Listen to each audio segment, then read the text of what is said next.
Imagine living your life after 50 and feeling energized and excited about your future.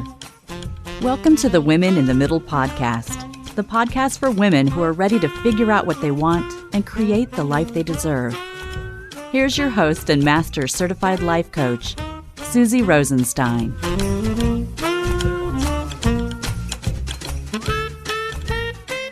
Hey there, welcome back to the podcast, Women in the Middle. I'm your host, Susie Rosenstein, your master certified coach and midlife mentor. And once again, I'm so glad to be here with you for this week's episode, which is all about how to reimagine your career to get unstuck in midlife. I have an interview for you today, and I know you're really going to love it. I had the privilege of checking in with a past client who has made some pretty big changes since our work together, and I have to say, this is one of the biggest perks of my job. When my clients come to me, most of them have a few things in common. They don't see what's possible, and they don't really even know how to think about it in a guided way. And even though I don't know what they should do, I see why they are stuck.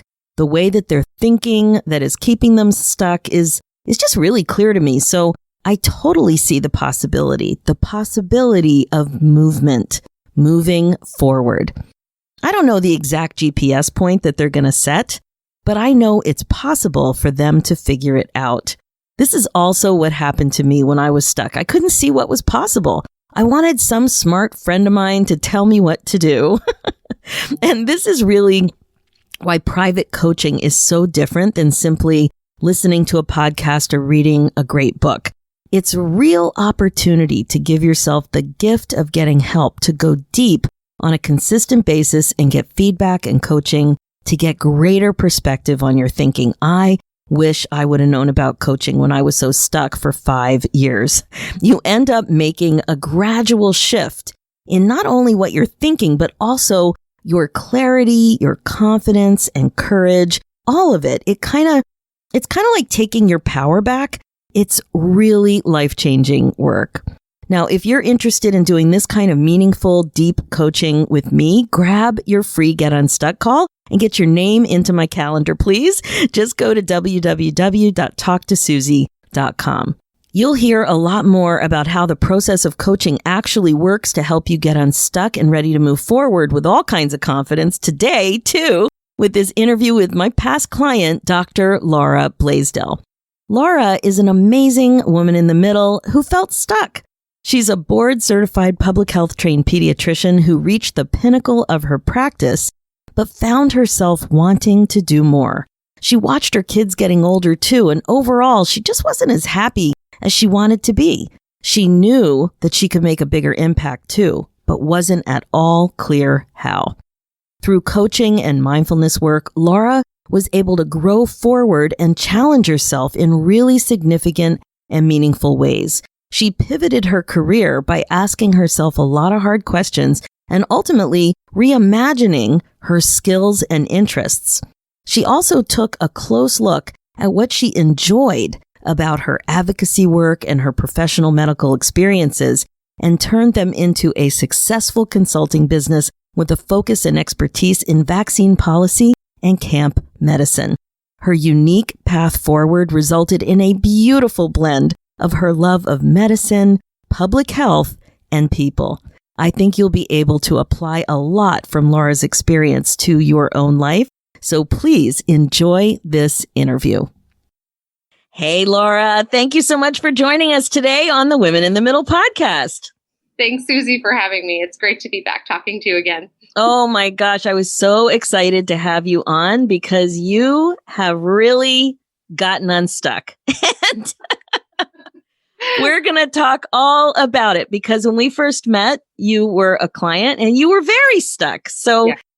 Let's talk about it. Tell us a little bit about yourself first, and then we'll dive into that stuckness. Yeah. Well, I think, I was a practicing pediatrician in a private practice. And like many in the area of medicine, I was always an overachiever, always doing what was expected of me, always looking for the next thing, always trying to strive for perfection. And, I climbed to the top of that ladder and just found myself with a lot of questions about, where do I go from here? What is my continued growth? I had, kids who through my profession, had missed a lot of their upbringing. And they were getting older. They were in middle school and high school. And, like a lot of things that women deal with, I just wondered, is this it? Is this what I'm doing now? And I felt frankly a little, like you said, stuck and and really did not want to waste the opportunity of a lifetime to do something that was meaningful, something that I felt proud of doing. And it's weird to say, as a pediatrician, I was no longer feeling proud. I certainly felt incredible joy in helping the families that I did, but I also found that I was ready for more personal growth. Yes, that's it. Because I'm really glad that you started talking about reaching the pinnacle and being so successful in your career. And what I find so much with women our age is that sometimes we're not in our 50s when we hit this funk. And for you, you were in your early 40s. That's right. And I remember listening to your podcast the first time I pulled it up because Katrina Ubel is another pediatrician, life coach. And I remember thinking, am I in the middle? I was 40, I don't know, 44, but, I think you had mentioned that working with a lot of women who have had really kind of very demanding professions, it's somewhat like we've lived a couple of decades by the time that we were in practice. So yeah, I think that feeling was very much like when I talk to women who might be, a decade my senior. Exactly. So it's not so much age, it's a combination of age and stage. And sometimes it's just stage. Right. It's right. that narrow focus. You've been so focused and so goal oriented and so overachieving that you get kind of spat out at the other end of it, and you catch your breath and you look around and go, ooh, I like how you said it's like, I guess I'm doing this now. Right. Doing this.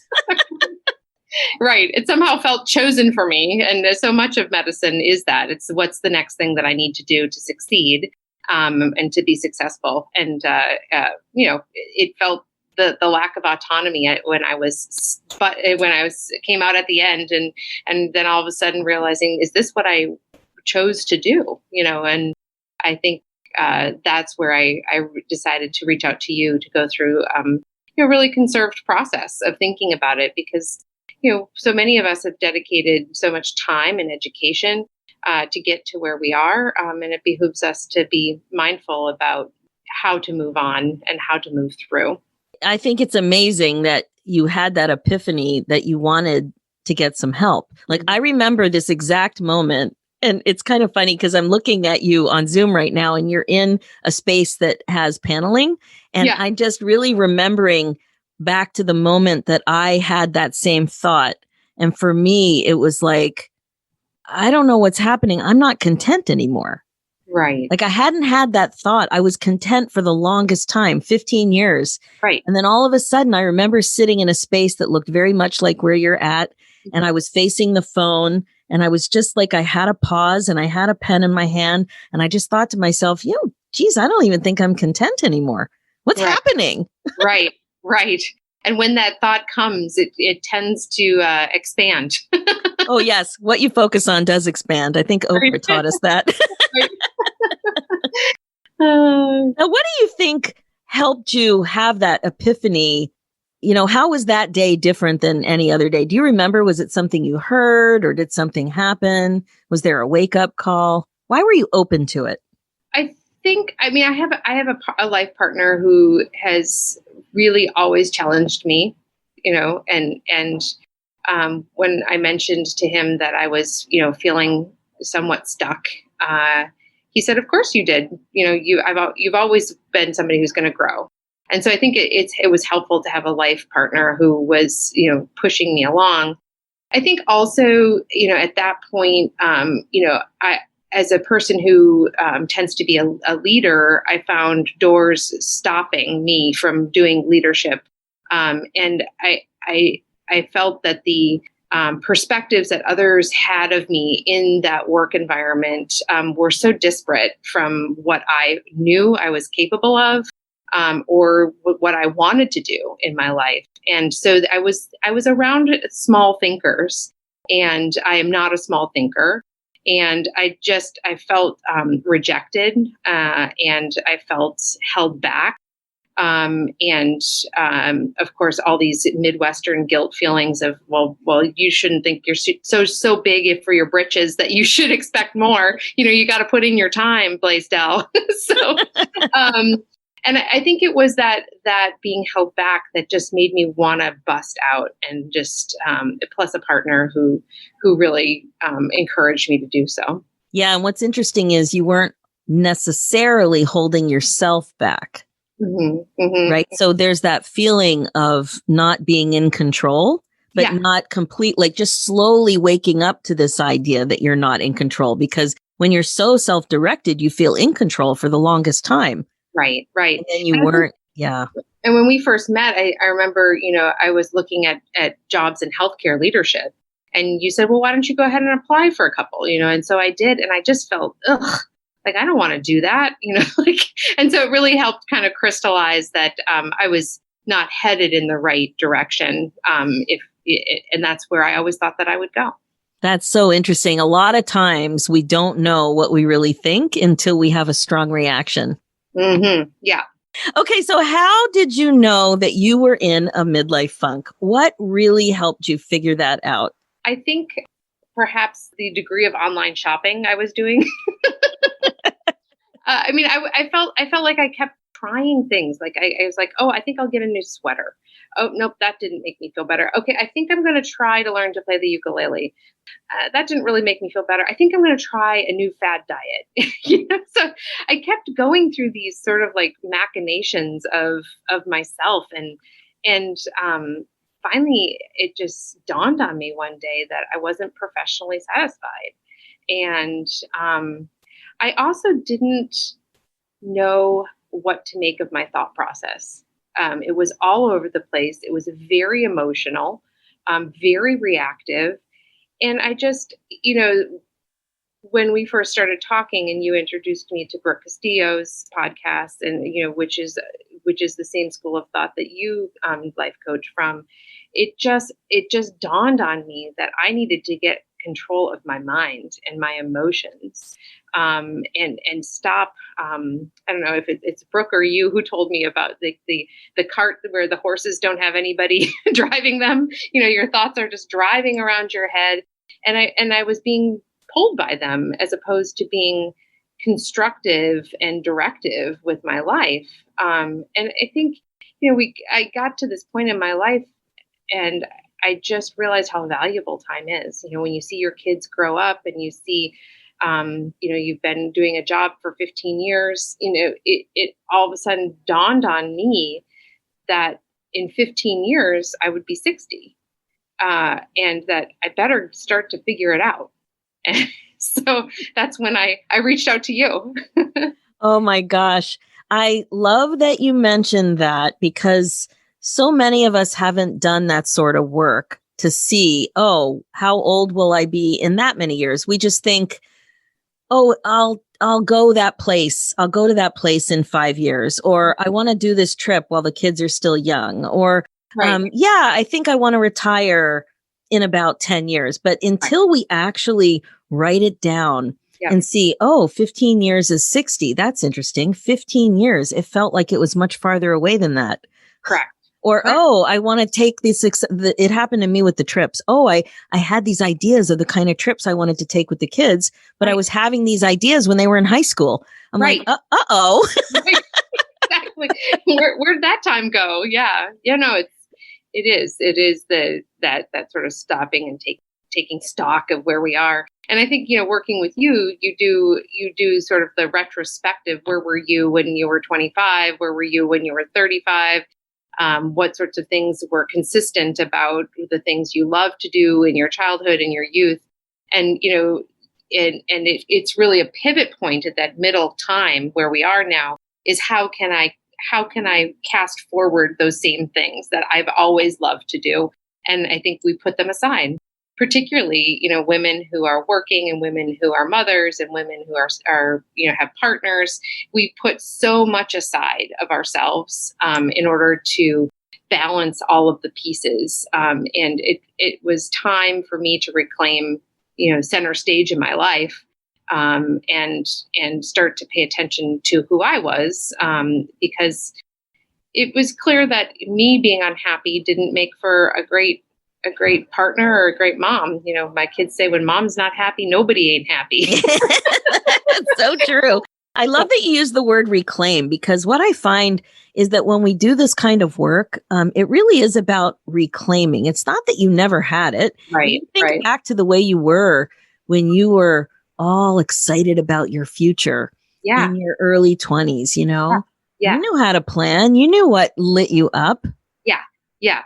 And I knew what I wanted to, I didn't know exactly what I wanted to do, but I knew the flavors of it. I knew it was big. I knew that I'd feel proud of myself. I knew it would be challenging. I knew it would take some courage. And, I think that, I was expecting somebody to put it in front of me. Mm-hmm. And the moment, I think it was a very big epiphany when I realized I needed to put it in front of me. And the indulgent emotions, as you call them, of confusion and uncertainty. And I don't know. I think I don't know was one of my favorite phrases. I don't know. What do you want to do? I don't know. How long do you want to practice? I don't know. What do you want to eat for dinner? I don't know. I just wanted one of my smart friends to tell me what to do. Right. To figure it out. Somebody figure it out for me. And I guess it was a huge epiphany for me when you said, well, sit down and figure it out. Spend a day, write it down. What if it was? And then, the conversations we had about, well, what if that's not what I want? And you're like, so what if it's not? So you do it. And then you decide that you don't want to do it. Yeah, exactly. Making decisions, as long as you keep moving forward, that's where all the power is. Again, like we were speaking about earlier, sometimes you don't even really know until you give it voice or you write it down. Right. And then you see it, and then it just helps you think about it. Right. It's so good. Yeah. I mean, I'm sitting here, I'm back doing some clinical medicine. And I sat down one day and I thought, I don't know if I want to go back into clinical medicine. I don't know if I want that as part of my life. And I really just sat down and wrote it down. And then I decided that I didn't want to, there were certain aspects of medicine that I didn't want. And I found a position that didn't have those. And I love it. Go figure. Right. So you brought up a couple of things that I wanted to follow up on. One thing was about that exercise. It's one of my favorite exercises when we look for joy at different parts of our life. So what really came up for you? I ask clients to go through their lives in different chapters, and they can decide whatever chapters are relevant to them. Most of the time it's age or grade, or if there was a big transition in your life. And so we're looking for joy. We're not looking for trauma. Usually when we think about our lives, it's like, whoa, well, that's when my parents got divorced or that's when we moved. Right. But this is just, now, what made you really happy when you were 10? And what made you really happy in junior high? And what really stood out for you then? Because what I find is whatever has made us happy in the past is highly likely to make you happy in some way in the future. Yeah. I think, for me, it's always been, people and engaging with people, engaging my curiosity. I'm a very highly curious person. And so it was clear that I needed to continue to be curious. And medical school and training really is about curiosity and learning. But physical practice of medicine, perhaps not less so.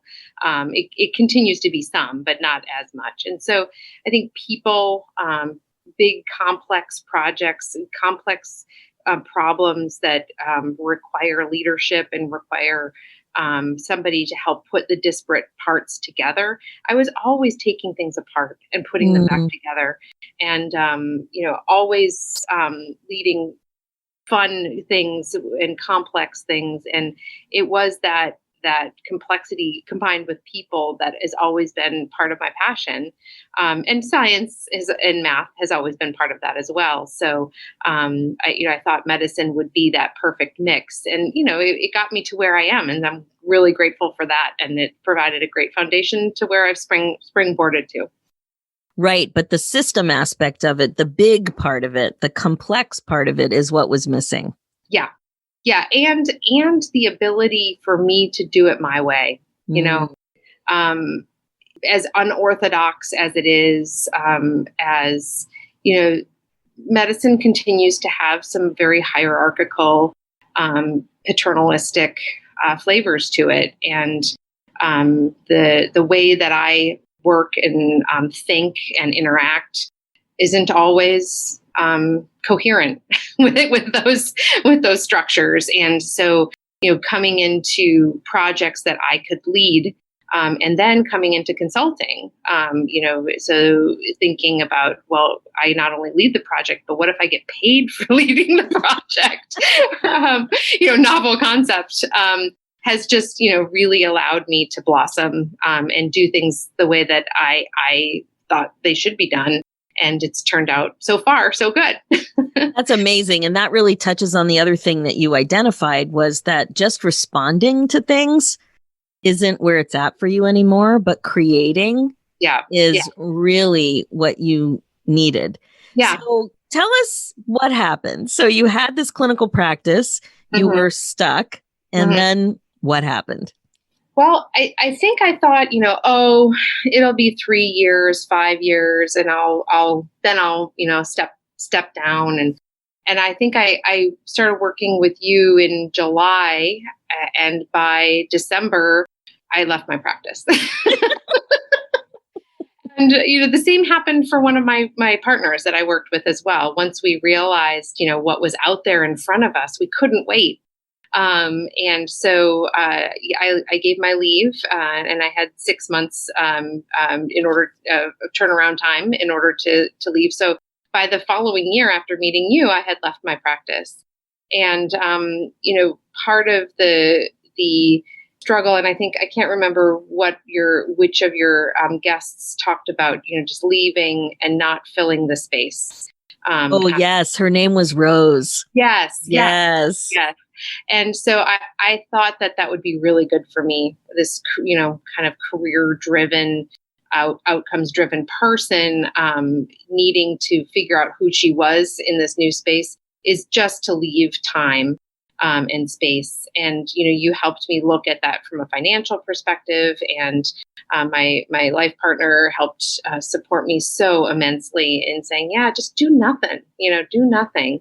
And that was one of the best advice ever, was to just take time and take stock. And I got to enjoy my children. I got to be, the mom who brought brownies finally to tracks, and to be the person at home, which is really lovely too.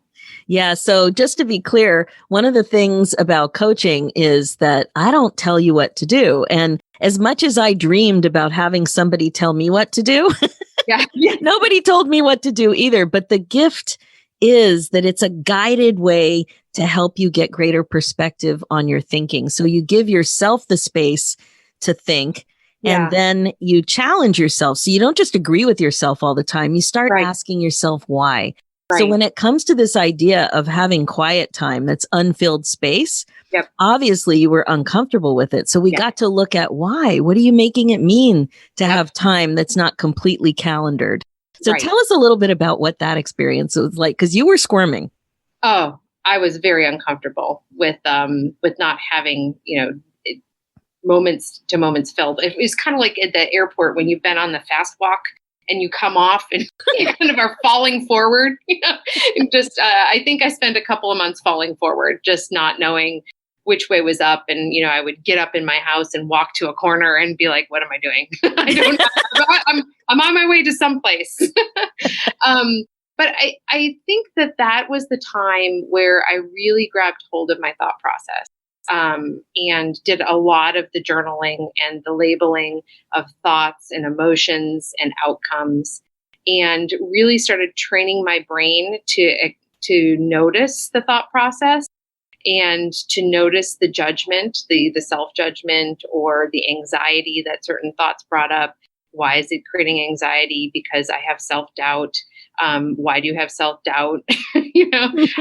Why does Laura Blaisdell, MD, MPH, have self-doubt? And really work on rechanneling the thought processes into not like, why would somebody hire me? Because I don't have expertise in that particular area. Why wouldn't you hire me? I am, a competent person in these areas, and I can speak to this as well as anyone. So it really, there were many, dark moments of fear, and I'm not sure my life partner was quite happy with the fact that I learned a new way to communicate. It's frustrating when you can't push the same buttons as you always have.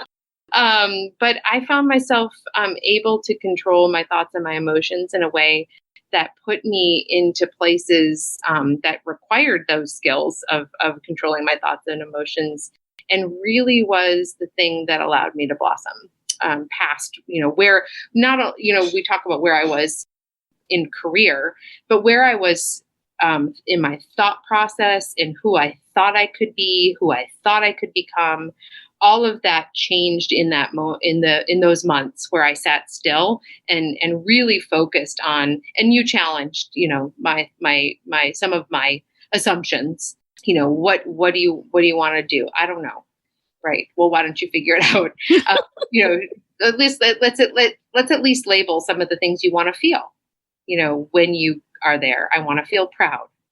Right. So, okay, let's check proud against the list of things that you might consider doing.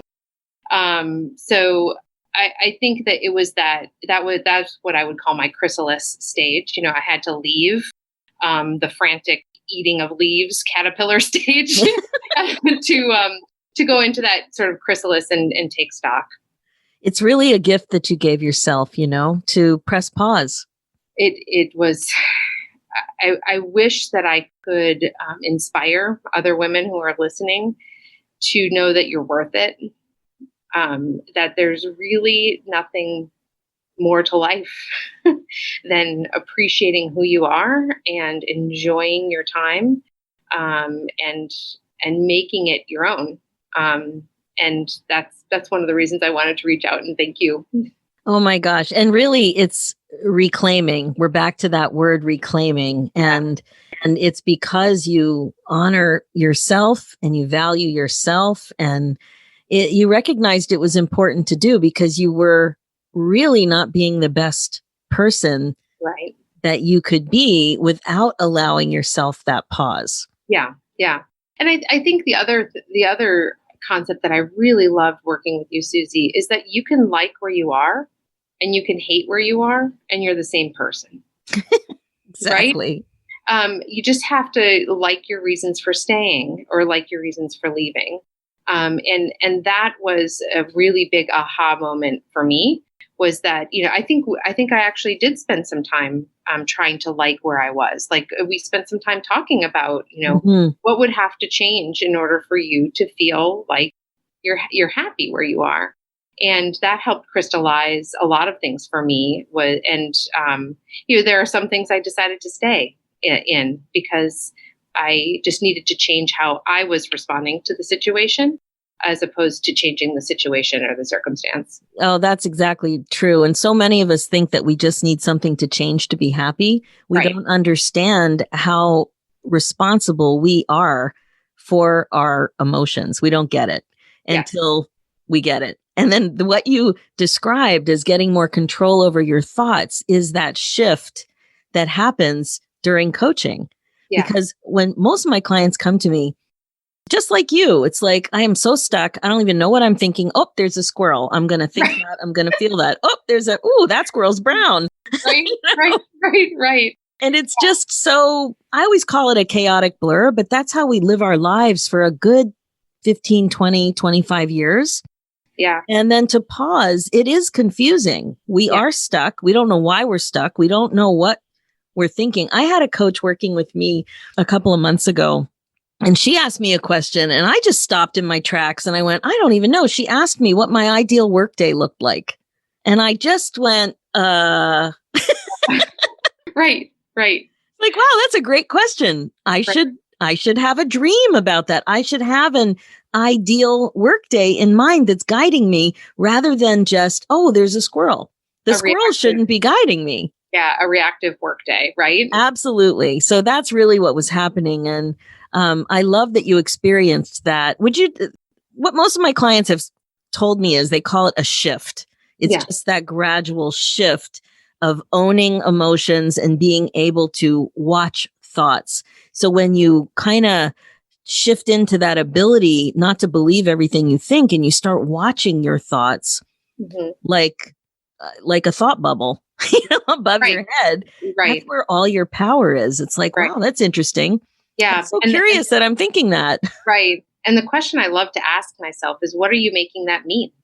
Exactly. And, it's something I've asked friends or my life partner, well, what are you making that mean? Even my children, they're like, Mom, you're mad at me. Why would you say that I'm mad at you? Because you're making a face. I'm like, why did you make that face mean that I was mad at you? Maybe I'm just making a weird face. I'm just making a weird face. I'm thinking. So, I think we make things, the more that I evaluated my own thoughts, the more I thought, I realized how much I made everything mean. And I thought I was so smart, that I was making things mean things. And sometimes they just don't, you're not in control. We're not in control of what others make our actions mean. And so it's freeing in that regard, to realize that I don't have any control of what other people think of me. I need to feel proud about myself and kind of focus on whether or not I'm doing that which I'm proud of myself. And exactly. That pride's a feeling and it comes from your thoughts. It doesn't come from that person. Right. Exactly. Yeah. And pride is such a beautiful feeling too, because when you're our age, there aren't a lot of opportunities for pride the way it was when we were smaller and there were accolades and we had lots of goals and we were just more public about things. There were more public expressions and a chance to rise in those venues. And now it's not like that. Pride is much more personal, but still that opportunity to feel proud. Like when I got this podcast off the ground in 2017, I really did feel pride. I'm like, wow, I did something with technology. Yeah. And I mean, you're excelling at it, not only, so. Thank you. Yeah. It's really fun to reach women this way all over the world, who are gardening and putting on makeup and driving the car. And I get the testimonials sometimes on iTunes, those reviews. I burst into tears, when somebody has shared something so personal that whatever we were talking about on the podcast really helped them, and that's what's going to happen today. Your story of being scared and stuck and being, very successful. You were very successful. Completely. Right? And everything looked good on paper. Everything looked great on paper. But still you were stuck. And then to do something so scary, which is really say goodbye to the success path that you knew for the unknown. Yeah. And I remember the time that I was listening to your podcast. I was traveling with my family in Spain and I was sitting just watching people walking on the street, listening to your podcast. And something just shifted in me. And I was like, I need to work with this woman. Oh my gosh. We were in Spain together. So exciting. Yes, we were. Remember when we traveled? That was so great. But, and to whoever listens to this story is, that I guess I just want to let people know that no matter who you are, whether you're, a successful business person or a physician or a stay-at-home mom, or a person who's, the sandwich generation, taking care of both of her parents and her children at the same time, that, that there is a place and a way to be content in each of those situations. But it requires a deliberate process and Exactly. a choice to make that change and to step into that change. A choice to allow yourself to be happy. Yeah. Yes. Right. And Yes. that is a common regret that people have, that they don't allow themselves to be happy, because the way we're brought up, we just think that some people are lucky and they get the lucky gene and they're happy and content and clear about what it is they want to do. And that's not what life is like. Right. A little more messy. A little more messy. So the thing I love about your story is how you figured out the stuff that you loved in medicine and how you've been able to apply it to your new career in consulting. So can you tell us a little bit about that? Yeah. So another aspect of what I've always liked is being an advocate, and I think as a pediatrician, we are advocates for children. And so I started doing more advocacy roles and had time to do larger advocacy legislation in vaccine legislation here in Maine. Large public roles in a very contentious situation. And found myself on TV ads and but found myself really, if a mom who's a pediatrician can't stand up and speak on behalf of the pillar of the foundation of modern medicine, which vaccination is one, then who's going to? And I had created this space, so all of a sudden I could. I loved working in that advocacy realm. And then decided, with your help, to go ahead and start my consulting business. And it was kind of a field of dreams, right? I didn't know exactly who would pay me to do work, but I figured, build it and they will come. And so I started putting it together, starting to put together, the development of the LLC, the website, and all of that process helped me crystallize what I liked. I liked working with people. I liked big, complex problems. So when COVID hit, and my husband runs a boys' summer camp, we had to decide, when and if the state allowed us to open, whether we would or not. And so that is a huge, big, complex problem. And I started not only creating protocols for our camp, but protocols for camps across Maine and protocols for camps across the U.S. And where all of a sudden found myself on Zoom calls with 9,000 people. And, it wasn't a plan. Certainly the pandemic was nobody's plan. But you basically became the COVID camp queen. Yes, the CCQ. Yes. So, and operating camp allowed me to combine public health, which is, my area in public health I studied, it was infectious disease. And so combined public health and pediatrics and children. My sons were both able to be at camp. So not only then I got to combine family and then doing something so challenging that required us to be courageous and steadfast and detail-minded and great communicators. So all of those things were fabulous. And then I was able to be published at the end of the year, at the end of the camp season in the CDC MMWR, because I had done all these things. So now wait a second. Not everybody's a physician who's listening. Sorry, I used a lot of initials there. Right. Where were you published?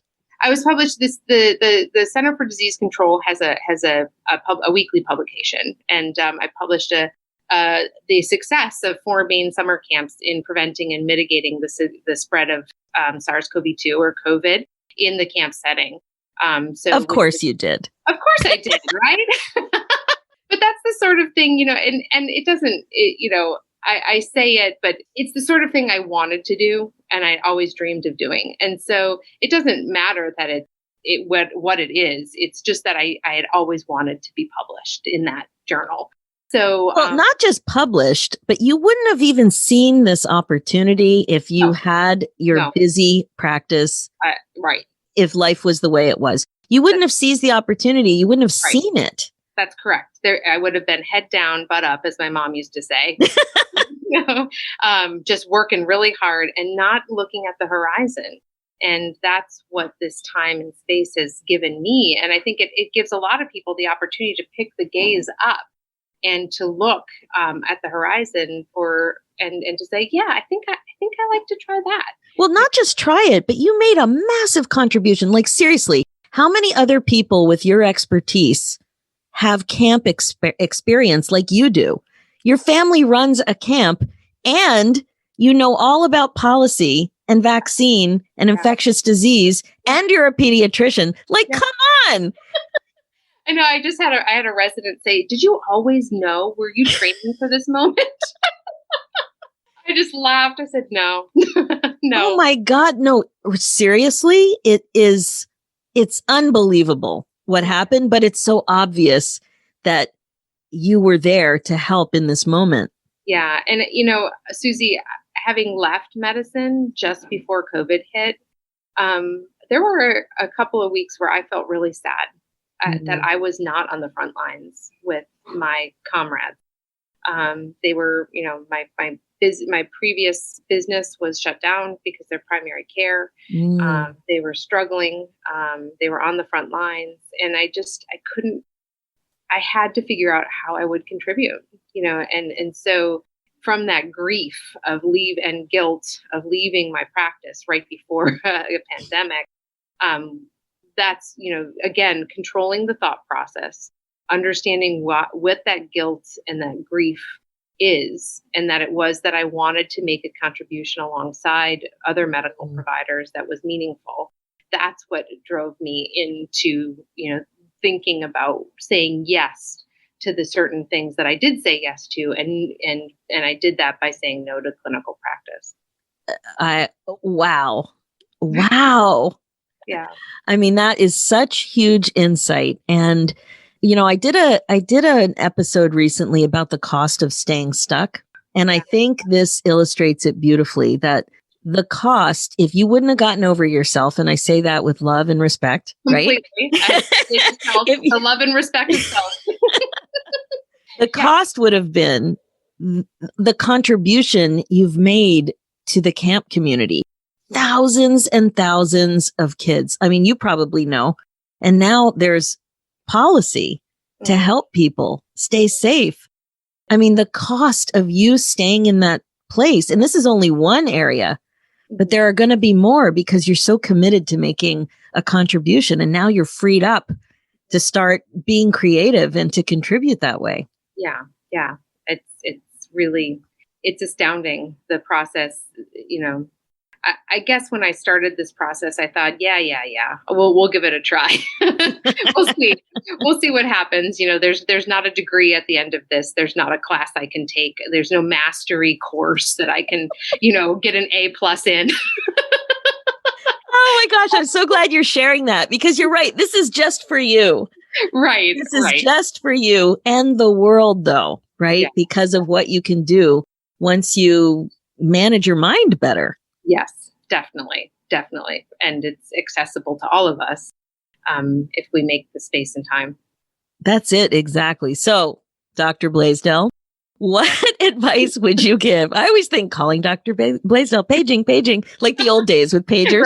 Right. No, but seriously, what advice would you give other women in the middle out there who are stuck and just spinning? They're just in a funk and they're spinning in confusion and stuckness. I guess I would say, I hear you, sister.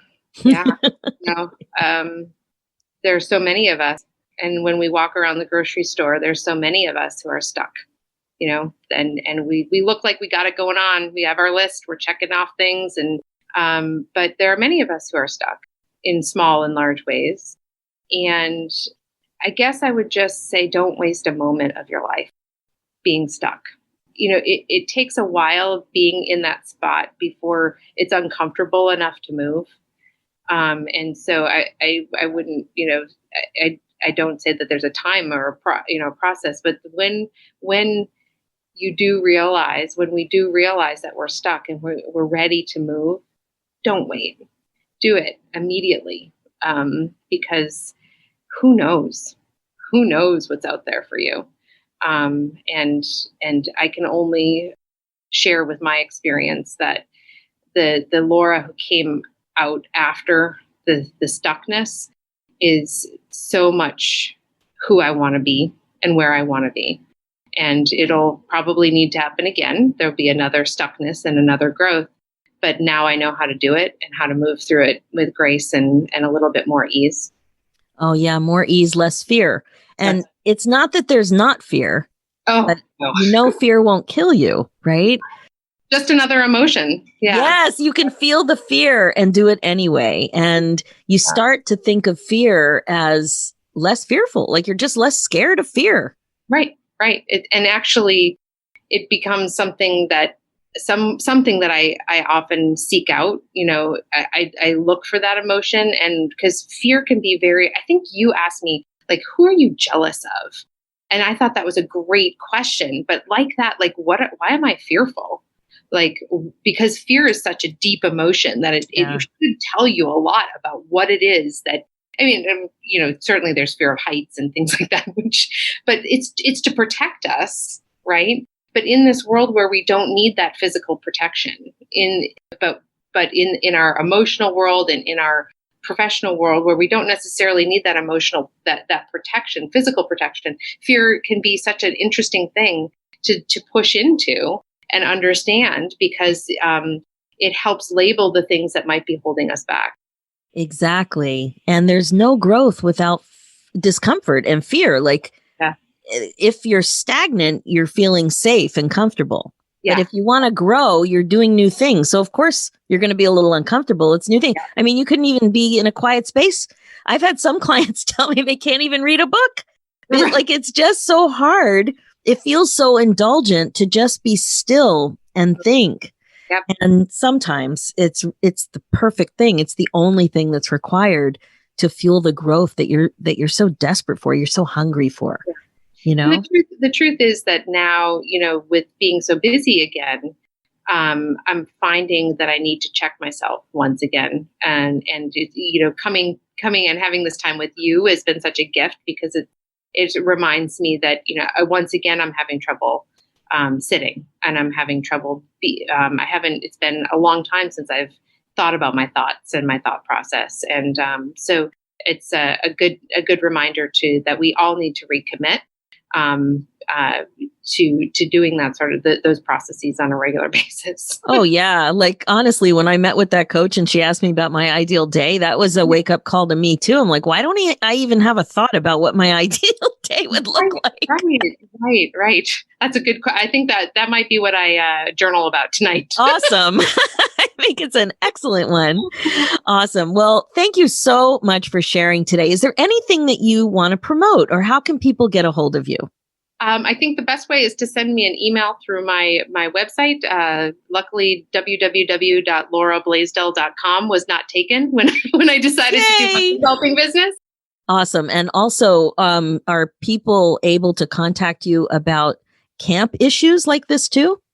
Yes. Yep. My the same website allows people to read about the consulting and the business that I am doing. I'm working with schools, additionally, camps, residential colleges, and so the lessons learned in the camp setting have lots of applicability across many different areas. So yes, that's amazing, and it doesn't need to be in Maine either, right? Not with Zoom and everything. Nope. Unfortunately, luckily now, the time difference is the only thing to consider in terms of working with folks, and I think was a true motivator for me too, Susie, with you, because you are in Toronto, but you're making life changing conversations with people all over. Oh, all over the place. But I do have to have one of those time apps because it gets confusing.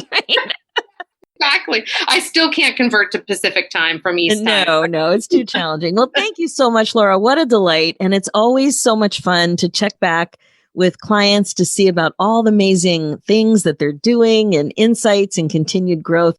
Your story is truly inspirational. I have the biggest grin on my face. I am so happy. This is how coaches get their jollies.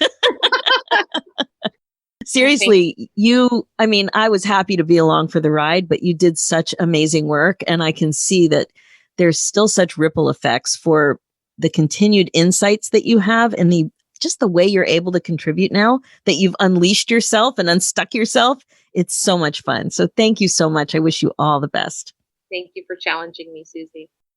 All right. Great interview, right? I'm sure you took a lot from meeting Laura. She was stuck just like the rest of us, and she knew something wasn't right. She wasn't growing.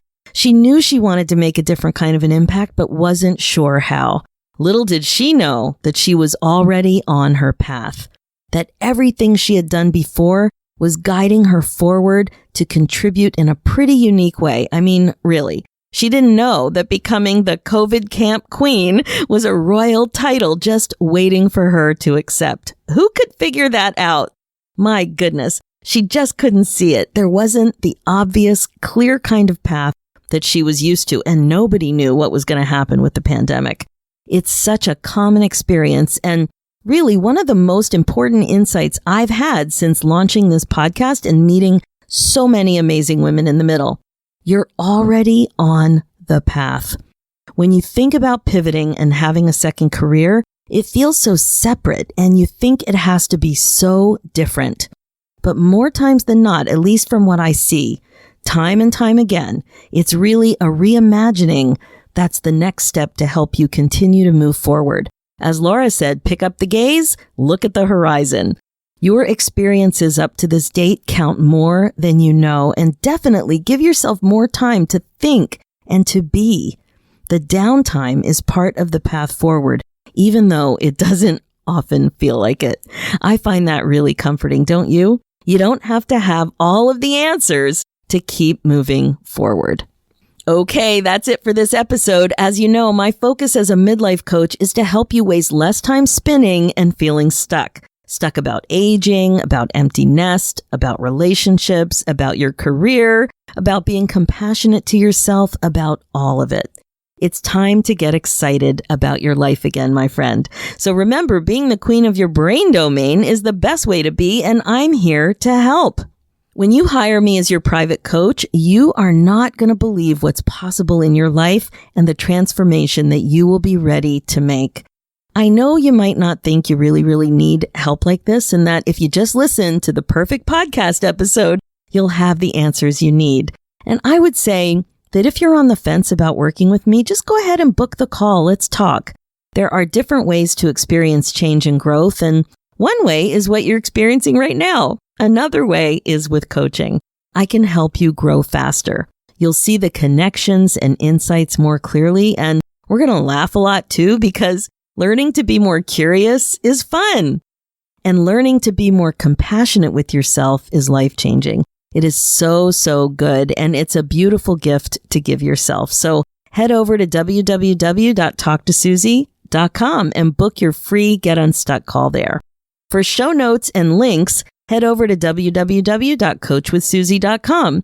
To get your hands on 9 secrets to get unstuck in your 50s, go to www.susierosenstein.com/9 secrets. Let's do this, ladies. It's time for you to put yourself first, one thought at a time. Thanks so much for listening, and I'll talk to you next week.